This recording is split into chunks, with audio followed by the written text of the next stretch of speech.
జాతకంలో శని దోషమా? అయితే ఇలా చేసి చూడండి.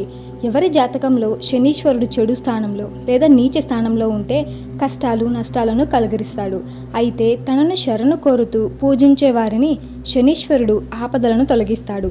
ఏలినాటి శని, అర్ధష్టము శని, వారంతా శనితో బాధపడేవారు.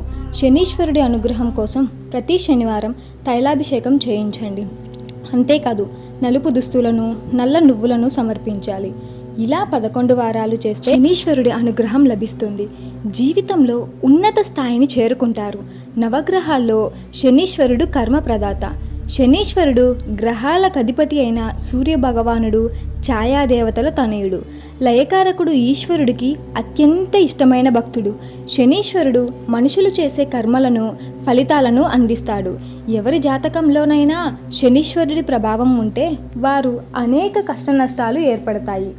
ఏలినాటి శని ప్రభావం ఉన్నవారు జీవితంలో అంతవరకు ఊహించని విధంగా ఆర్థిక నష్టాలను ఎదుర్కొంటారు.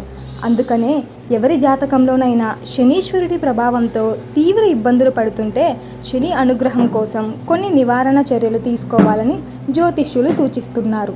శనివారం ఈ వస్తువులను పొరపాటును కూడా తీసుకురావద్దని, శనిదేవునికి అత్యంత ఇష్టమైన వస్తువులను మాత్రమే శనివారం రోజున పొరపాటును కూడా ఇంటికి తీసుకురాకూడదు అని జ్యోతిష్య శాస్త్రం పేర్కొంది. ఇనుప వస్తువులు, నువ్వుల నూనె, చెప్పులు, నవధాన్యాలు, ఉప్పు, కారం మొదలైన వస్తువులను పొరపాటును కూడా కొనవద్దు, ఇంటికి కూడా తీసుకురాకూడదు. అంతేకాదు ఈ వస్తువులను ఇతరుల నుంచి పొరపాటును కూడా తీసుకోవద్దు. శనీశ్వరుడు పూజా విధానం. శనీశ్వరుడు అనుగ్రహం కోసం శనివారం హనుమంతుడిని లేదా వెంకటేశ్వర స్వామిని పూజించండి. అంతేకాదు శ్రీ వెంకటేశ్వర స్వామికి ఇష్టమైన 7 శనివారాల వ్రతం చేసినా శనీశ్వరుడి అనుగ్రహం లభిస్తుందని విశ్వాసం.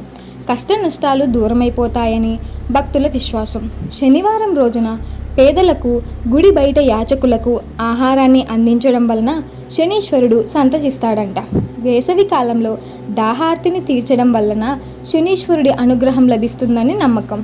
అంతేకాదు వేడి నుంచి ఉపశమనం కలిగే విధంగా చెప్పులు, దుస్తులు, ఆహారం ఇలా ఏది దానం చేసినా శుభ ఫలితాలను అందజేస్తుందని జ్యోతిష్యులు చెప్తున్నారు. మళ్ళీ ఇంకొక వీడియోతో కలుద్దాం. అంతవరకు బాయ్. ప్లీజ్ సబ్స్క్రైబ్ చేసి